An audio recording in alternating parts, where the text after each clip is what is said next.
Oh no, I understood what you meant, you're just a jerk. Recently I've been getting more into cosplaying and going to conventions. I've been making all my own clothes for a while now, but only recently decided to really start getting into cosplay. I've been to a handful of conventions over the year, and this is the first bad experience I've had. Anyway, for this convention I wore my Supergirl cosplay. I made and patterned it myself, and overall I was pretty happy with how it came out. A handful of people asked me for pictures, and generally I said yes. Well, later onto the convention my friends left, but I was going to meet up with some other friends later that night, so I took a break from walking around and sat in one of the hallways where there was a small seating area. Someone walked up to me and asked me for a picture. I said sure, and stood up to pose. He then said, entirely unprompted, "Thank you for being one of the few cosplayers that actually has the physique to pull that cosplay off." I said, "Excuse me," and decided I no longer wanted to take a picture with him, so while he rambled and tried to backpedal, I picked up my bag and just started to walk away. He then proceeded to grab me and physically try and block me from leaving. I shoved him off, shouted, "Do not touch me," and walked away. He was shouting after me. I wasn't paying attention to what he was saying. I just told him not to touch me again and walked off. I didn't get the chance to report him then since I just wanted to get away as quickly as possible. But about 15 minutes later I was on my way to meet the other friends I mentioned previously, and I saw him again. Of course, I immediately made a beeline for the nearest staff member so I could report him. I looked over my shoulder, and he was doing the ominous Kubrick stare, very much giving, "I think I'm an edgy anime protagonist" vibes. I explain what happened to a staff member. He starts walking towards me. When I finish telling the story, he's standing about 5 feet from me, and starts saying, "What I meant was that most cosplayers are overweight dash," and I cut him off and walked away because my friends were waiting for me. Like, dude, I know that was what you meant the first time. That's why I thought you were an asshole.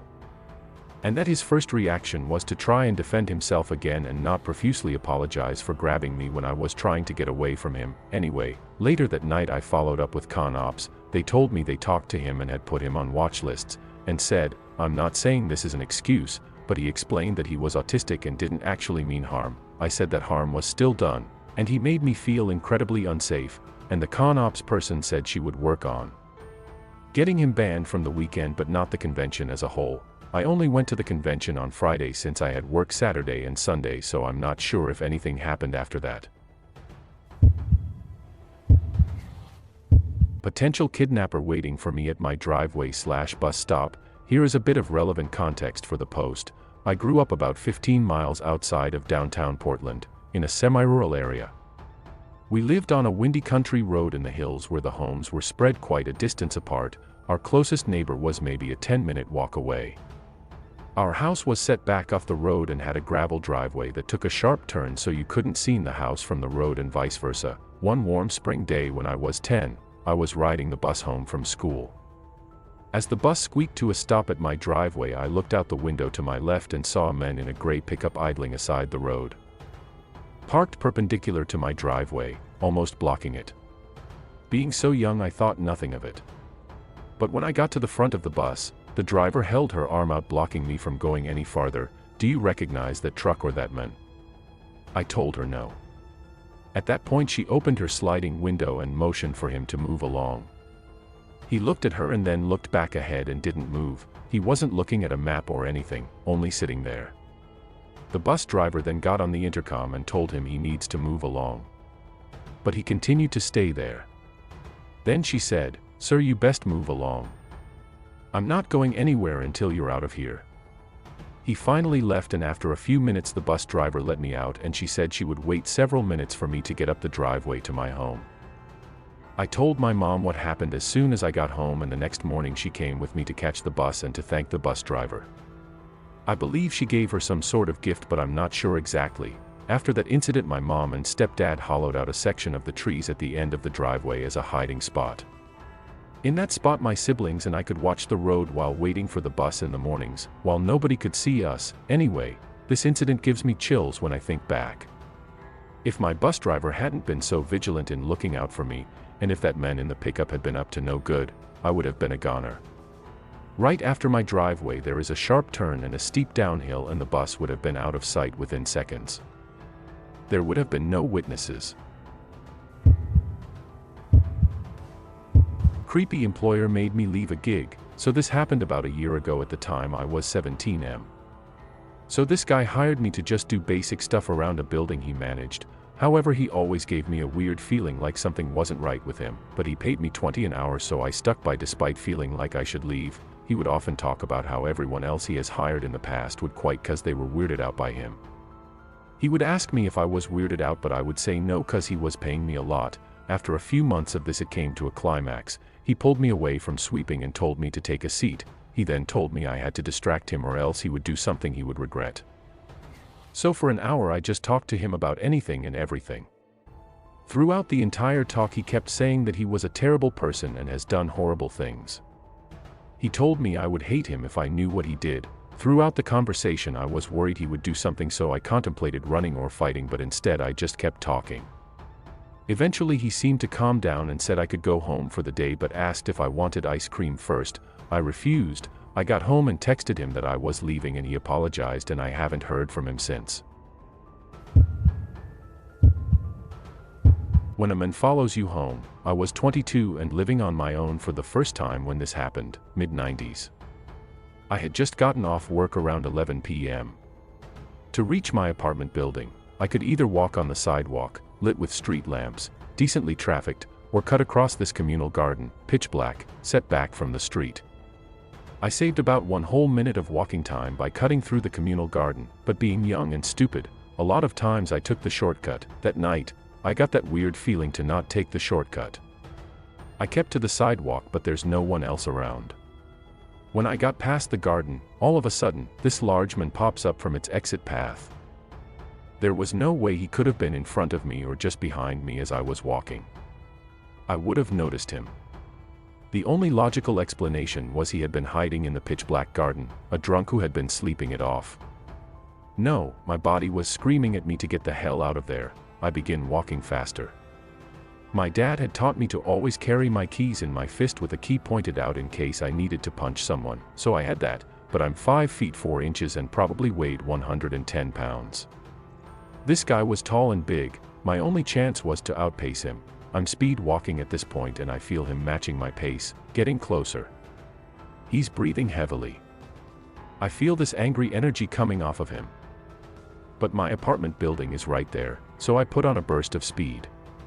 When I reach the entrance, 2 people are leaving and hold the door for me. And him. I don't know why I didn't tell them I thought this guy was following me. My mind froze and I was just trying to get inside my apartment. Plus I was still trying to rationalize it. Maybe he was visiting someone in the building. Maybe it was all just a coincidence. Don't be paranoid. Besides, it took only a couple seconds for them to be out the door. I had missed my chance. I'm climbing the stairs as fast as I can. It's a 3-story building and I live on the 3rd floor. He's climbing the stairs, too, rolling up right behind me. Panting, that evil energy just emanating from him. I'm fast, but he's putting on speed. I get to my floor, which has 4 apartments on the right side, where I live, and 4 on the left. I pass by apartments 1 and 2, he's still right behind me. I stop at apartment 3, where I live, and he stops in front of apartment 4, where I know he doesn't live. He hasn't said anything, just breathing hard, and I think there's no way I'm going to open my apartment door and have him push me inside and rape me or worse. He also hasn't knocked on the door of apartment 4. Worth noting is that the apartments are U-shaped, with mine and my neighbor's door being very close together. So I bang my own apartment door as loud as I can but yell my neighbor's name. "Hey, Kevin. Let me in." Not his real name. This startles the guy. Even more so when my own apartment door doesn't open but Kevin's does. Kevin sees the guy standing right in front of his door and asks what he wants. The guy starts mumbling something about the wrong apartment, but I have my own door open so fast that I am inside my place in a flash, locking the door behind me. I grab my cordless phone to call the police, but I hear Kevin through the door, telling this guy he needs to leave. The guy does. Kevin knocks on my door, asks if I'm okay. I thank him, say that I am, but inside I am still frozen, adrenaline pumping, scared. I thank him again and tell him to have a good night. Lock my door again. I have my phone in my hand, ready to call the police, but I start trying to rationalize it again. What exactly happened? A guy followed me home but then said he had the wrong apartment. Are the cops going to care about something minor like that? I try to calm myself down, but I'm also berating myself. Why didn't I run the instant I felt him following me? Why didn't I tell the people we passed when the front door opened that I thought I was being chased? Worse, why didn't I tell Kevin that the second he opened his door and saved me? He could have let me inside his apartment and we could have called the cops together. But because of my stupidity, everything felt so ambiguous and I was questioning myself. A couple of weeks later, I'm visiting my grandparents and my grandfather is reading the paper. He tells me that a woman was raped in the apartment building across the street from mine. It's the same guy. He had multiple convictions for sexual assault and had recently been released on parole. Still thinking about this off-putting childhood encounter as an adult, my mom and I, 9F, were shopping for bathing suits in a big department store, just us two. We were the only ones in the women's fitting rooms. I needed a suit in a different size, so my mom said that she would go look for it. I locked the door behind her and was just vibing in there by myself. Not long after she left, I heard someone walk into the fitting rooms and stop. A man spoke. Hello. I didn't answer. Is there someone in here? My 9-year-old take was that maybe the store was closing, and this was just a male employee making sure there was no one still in there before close. I wanted to pipe up so I didn't get locked in. But I couldn't answer. I suddenly had this horrible feeling of dread that was so overwhelming in the moment, I actually could not move or speak. There were 20 seconds of silence before he repeated the question, and 20 more before I heard him leave the fitting rooms. My mom turned up not long after, and we left. I didn't tell her about this until I was 21. I still think about this encounter after years of learning to trust my gut. I've only had that exact feeling a couple of times in my life since. Each time, it was clear that my life was in danger. Maybe it was nothing, but I still wonder about it, and remembering it puts me on edge even as an adult.